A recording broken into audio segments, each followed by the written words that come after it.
The Lady with the Toy Dog by Anton Pavlovich Chekhov.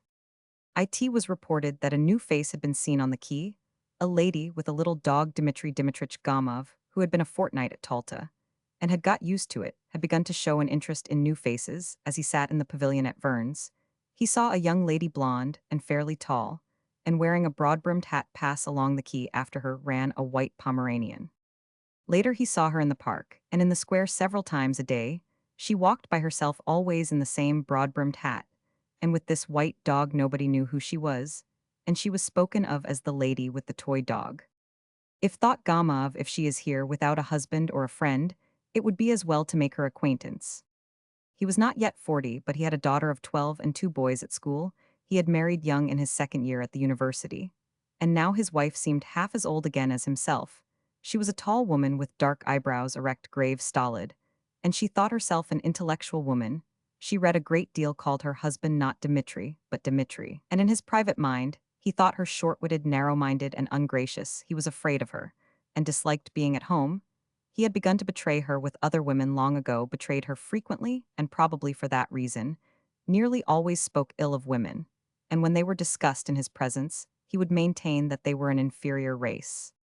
It seemed to him that his experience was bitter enough to give him the right to call them any name he liked, but he could not live a couple of days without the inferior race. With men, he was bored and ill at ease, cold, and unable to talk, but when he was with women, he felt easy and knew what to talk about and how to behave, and even when he was silent with them, he felt quite comfortable in his appearance as in his character, indeed in his whole nature. There was something attractive, indefinable, which drew women to him and charmed them. He knew it, and he too was drawn by some mysterious power to them.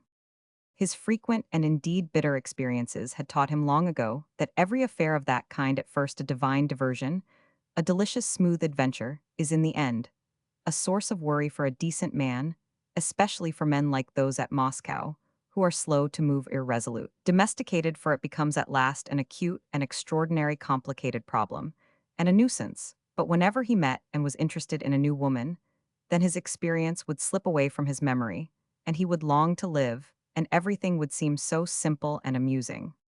And it so happened that one evening he dined in the gardens, and the lady in the broad-brimmed hat came up at a leisurely pace, and sat at the next table. Her expression, her gait, her dress, her coiffure, told him that she belonged to society, that she was married, that she was paying her first visit to Talta, that she was alone, and that she was bored. There is a great deal of untruth in the gossip about the immorality of the place. He scorned such tales, knowing that they were for the most part concocted by people who would be only too ready to sin if they had the chance. But when the lady sat down at the next table, only a yard or two away from him, his thoughts were filled with tales of easy conquests, of trips to the mountains, and he was suddenly possessed by the alluring idea of a quick transitory liaison, a moment's affair with an unknown woman whom he knew not even by name. He beckoned to the little dog, and when it came up to him, wagged his finger at it. The dog began to growl. Gamov again wagged his finger. The lady glanced at him, and at once cast her eyes down. "He won't bite," she said, and blushed. "May I give him a bone?" And when she nodded emphatically, he asked affably, "Have you been in Talta long?" "About 5 days. And I am just dragging through my second week." They were silent for a while. "Time goes quickly," she said, "and it is amazingly boring here." It is the usual thing to say that it is boring here. People live quite happily in dull holes like Believ or Zhidra. But as soon as they come here, they say how boring it is. The very dregs of dullness, one would think they came from Spain. She smiled. Then both went on eating in silence as though they did not know each other. But after dinner they went off Togtherand, then began an easy, playful conversation, as though they were perfectly happy.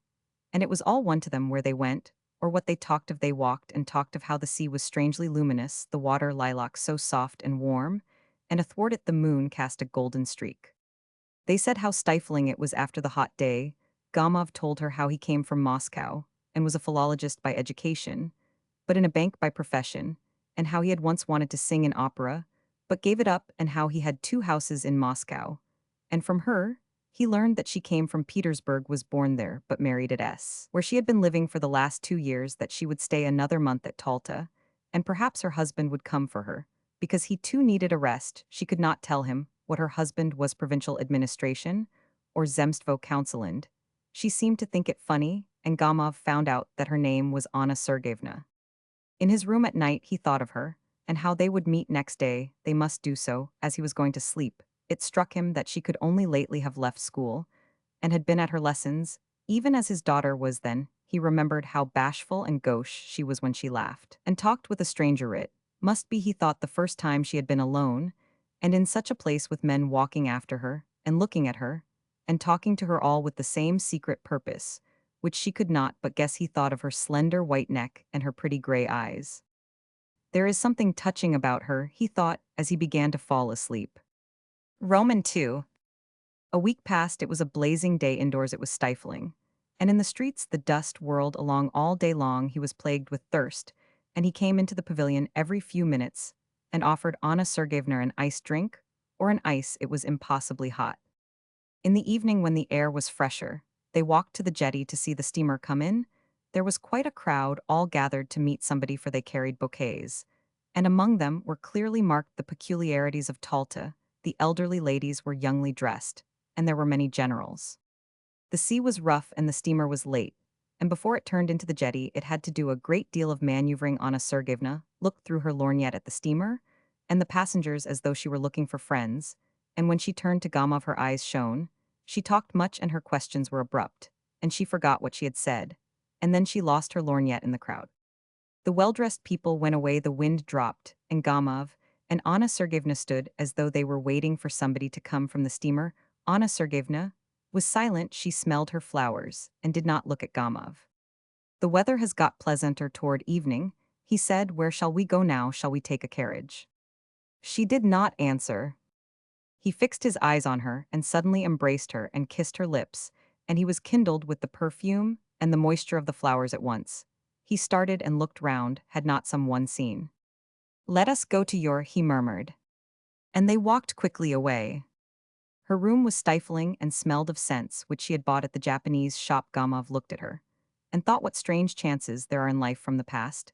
There came the memory of earlier good-natured women, gay in their love, grateful to him for their happiness, short though it might be, and of others like his wife who loved without sincerity and talked overmuch and affectedly hysterically, as though they were protesting that it was not love nor passion, but something more important, and of the few beautiful cold women into whose eyes there would flash suddenly a fierce expression, a stubborn desire to take, to snatch from life more than it can give. They were no longer in their first youth.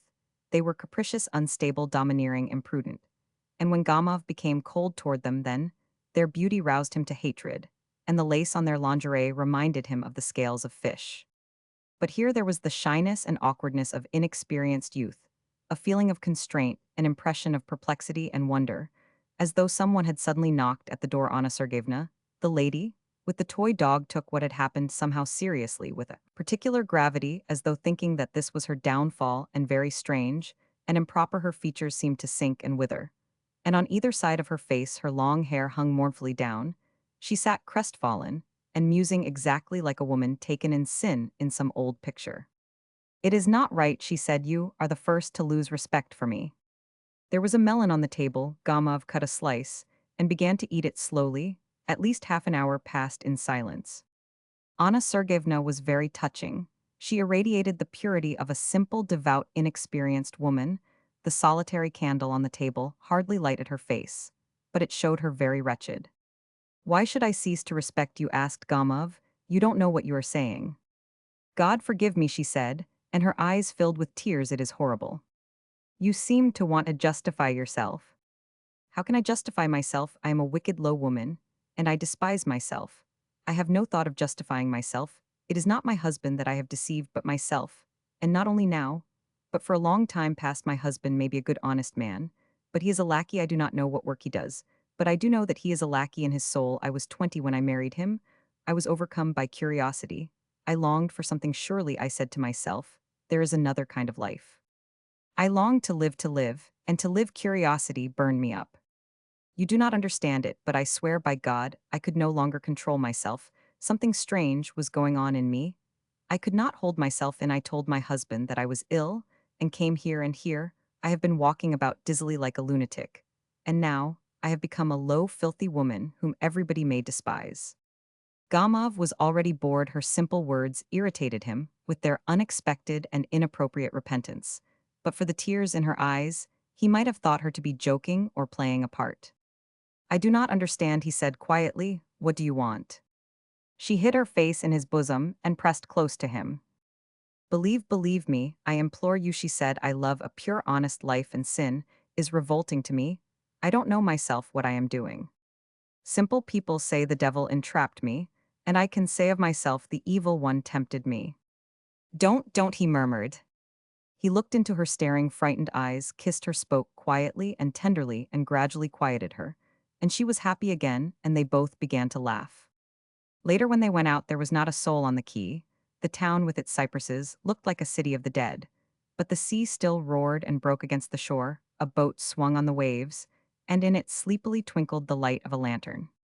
They found a cab and drove out to the Orinda. Just now in the hall, said Gamov, I discovered your name written on the board. Von Deidnitz. Is your husband a German? No, his grandfather, I believe, was a German, but he himself is an Orthodox Russian. At Orinda, they sat on a bench not far from the church, looked down at the sea, and where silent Talta was hardly visible through the morning mist. The tops of the hills were shrouded in motionless white clouds. The leaves of the trees never stirred, the cicadas trilled, and the monotonous dull sound of the sea coming up from below spoke of the rest, the eternal sleep awaiting us. So the sea roared when there was neither Talta nor Orinda, and so it roars, and will roar dully, indifferently, when we shall be no more, and in this continual indifference to the life and death of each of us lives, pent up the pledge of our eternal salvation, of the uninterrupted movement of life on earth and its unceasing perfection, sitting side by side with a young woman, who in the dawn seemed so beautiful. Gamov, appeased and enchanted by the sight of the fairy scene, the sea, the mountains, the clouds, the wide sky, thought how at bottom, if it were thoroughly explored, everything on earth was beautiful, everything, except what we ourselves think and do, when we forget the higher purposes of life and our own human dignity. A man came. Yupa Coast Guard gave a look at them, then went away. He too seemed mysterious and enchanted. A steamer came over from Fedosha, by the light of the morning star, its own lights already put out. There is dew on the grass, said Anna Sergeyevna after a silence. Yes, it is time to go home. They returned to the town. Then every afternoon they met on the quay, and lunched together, dined, walked, enjoyed the sea. She complained that she slept badly, that her heart beat alarmingly. She would ask the same question over and over again, and was troubled now by jealousy, now by fear that he did not sufficiently respect her, and often in the square or the gardens, when there was no one near, he would draw her close and kiss her passionately. Their complete idleness, these kisses, in the full daylight, given timidly, and fearfully lest anyone should see the heat, the smell of the sea, and the continual brilliant parade of leisured, well-dressed, well-fed people, almost regenerated him. He would tell Anna Sergeyevna how delightful she was, how tempting he was, impatiently passionate, never left her side. And she would often brood, and even asked him to confess that he did not respect her, did not love her at all, and only saw in her a loose woman. Almost every evening, rather late, they would drive out of the town to Orinda, or to the waterfall, and these drives were always delightful, and the impressions won during them were always beautiful and sublime. They expected her husband to come, but he sent a letter in which he said that his eyes were bad, and implored his wife to come home. Anna Sergeyevna began to worry. It is a good thing I am going away, she would say to Gamov. It is fate. She went in a carriage, and he accompanied her. They drove for a whole day, when she took her seat in the car of an express train, and when the second bell sounded, she said, let me have another look at you, just one more look, just as you are. She did not cry, but was sad and low-spirited, and her lips trembled. I will think of you often, she said. Goodbye, goodbye. Don't think ill of me. We part forever, we must, because we ought not to have met at all. Now goodbye. The train moved off rapidly, its lights disappeared, and in a minute or two the sound of it was lost, as though everything were agreed to put an end to this sweet oblivious madness. Left alone on the platform, looking into the darkness, Gamov heard the trilling of the grasshoppers and the humming of the telegraph wires, and felt as though he had just woke up, and he thought that it had been one more adventure, one more affair, and it also was finished, and had left only a memory. He was moved, sad, and filled with a faint remorse. Surely the young woman whom he would never see again had not been happy with him. He had been kind to her, friendly and sincere, but still, in his attitude toward her, in his tone and caresses, there had always been a thin shadow of raillery, the rather rough arrogance of the successful male, aggravated by the fact that he was twice as old as she, and all the time she had called him kind, remarkable, noble, so that he was never really himself to her. and had involuntarily deceived her. Here at the station, the smell of autumn was in the air, and the evening was cool. "It is time for me to go north," thought Gamov, as he left the platform. "It is time." Romans 3. At home in Moscow, it was already like winter. The stoves were heated. And in the mornings, when the children were getting ready to go to school and had their tea, it was dark, and their nurse lighted the lamp for a short while the frost had already begun. When the first snow falls the first day of driving in sledges, it is good to see the white earth, the white roofs. One breathes easily, eagerly.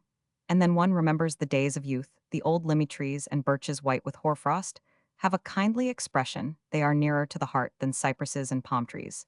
And with the dear familiar trees, there is no need to think of mountains and the sea.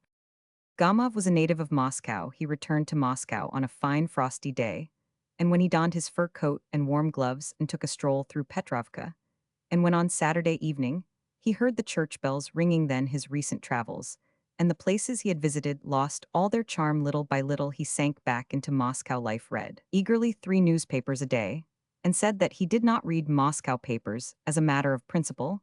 He was drawn into a round of restaurants, clubs, dinner parties, and he was flattered to have his house frequented by famous lawyers and actors, and to play cards with a professor at the university club.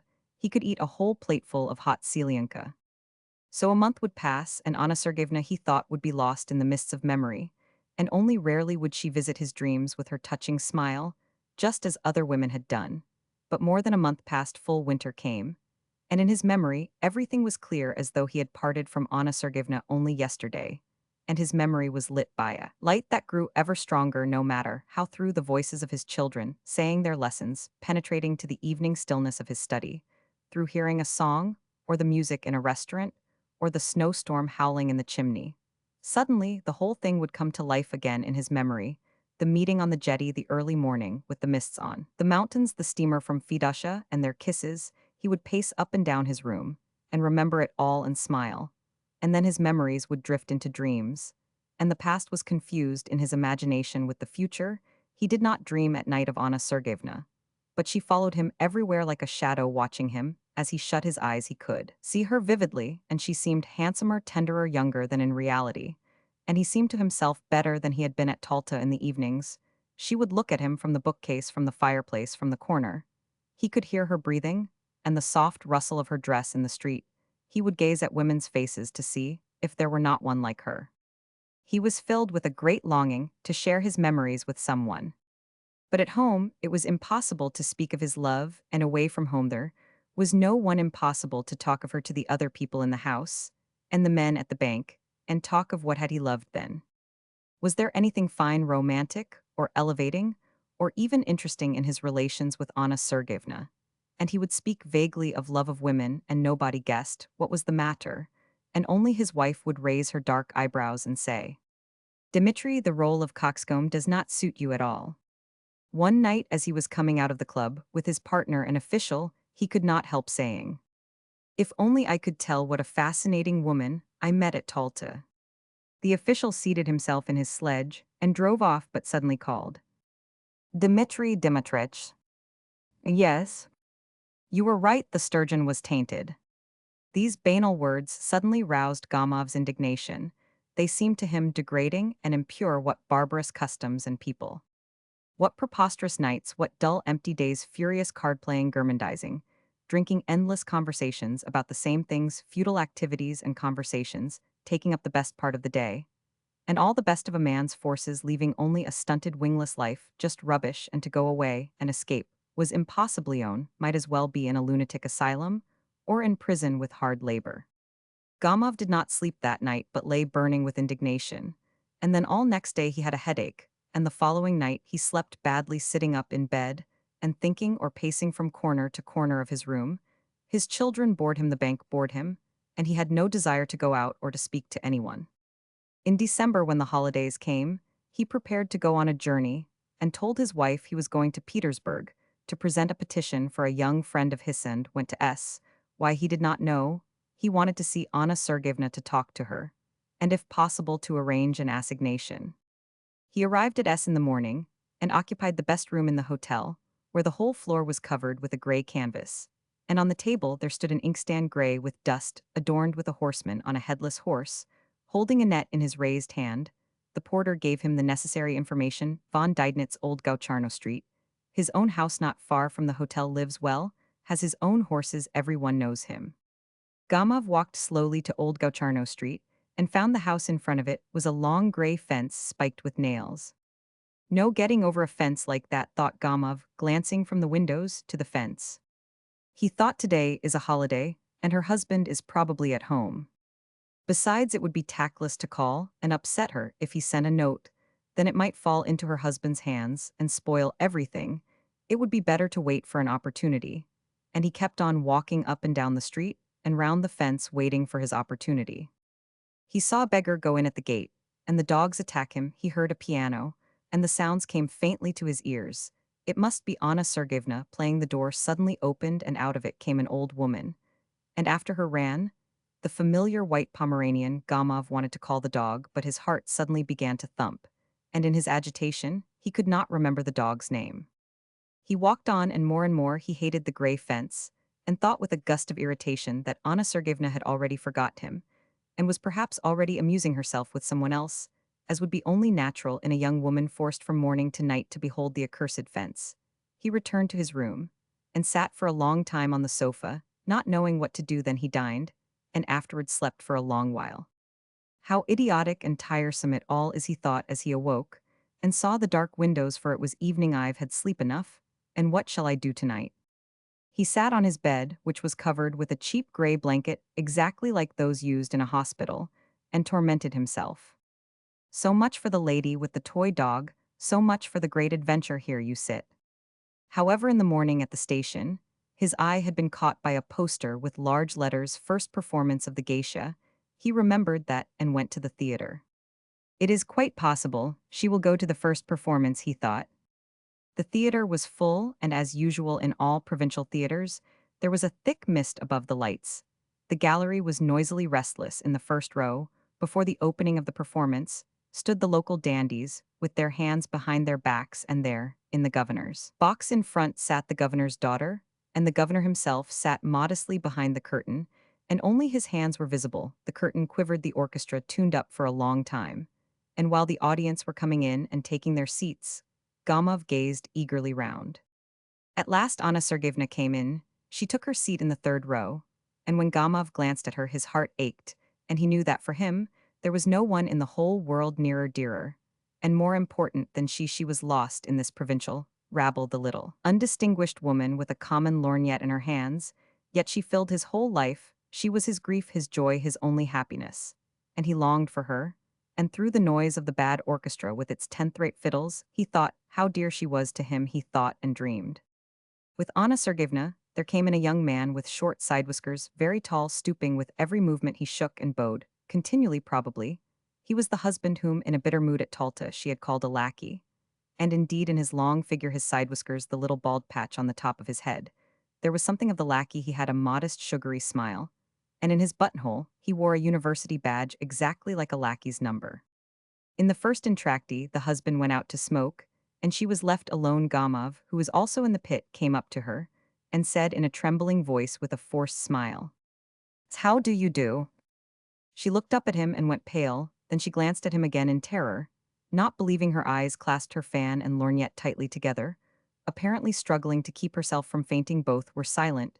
She sat, he stood, frightened by her emotion, not daring to sit down beside her. The fiddles and flutes began to play, and suddenly it seemed to them as though all the people in the boxes were looking at them.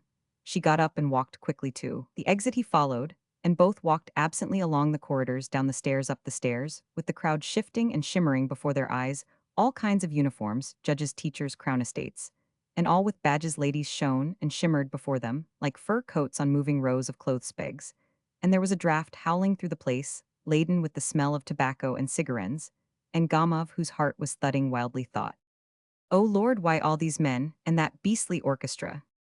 At that very moment, he remembered how, when he had seen Anna Sergeyevna off that evening at the station, he had said to himself that everything was over between them, and they would never meet again, and now how far off they were from the end. On a narrow dark staircase over which was written, "This way to the amphitheater," she stopped. how you frighten me, she said, breathing heavily, still pale, and apparently stupefied. Oh, how you frighten me, I am nearly dead, why did you come, why? Understand me, Anna, he whispered quickly, I implore you to understand. She looked at him fearfully in entreaty with love in her eyes, gazing fixedly to gather up in her memory every one of his features. I suffer so, she went on, not listening to him. All the time I thought only of you, I lived with thoughts of you. And I wanted to forget, but why did you come? A little above them on the landing, two schoolboys stood and smoked and looked down at them.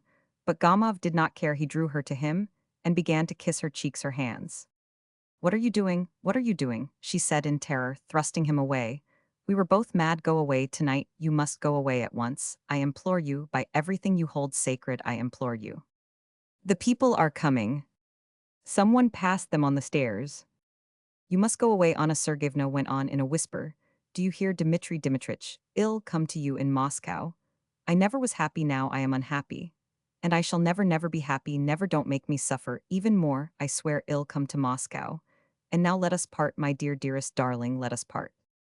She pressed his hand and began to go quickly downstairs, all the while looking back at him, and in her eyes plainly showed that she was most unhappy. Gamov stood for a while, listened, then, when all was quiet, he found his coat and left the theater. Roman 4. And Anna Sergeyevna began to come to him in Moscow.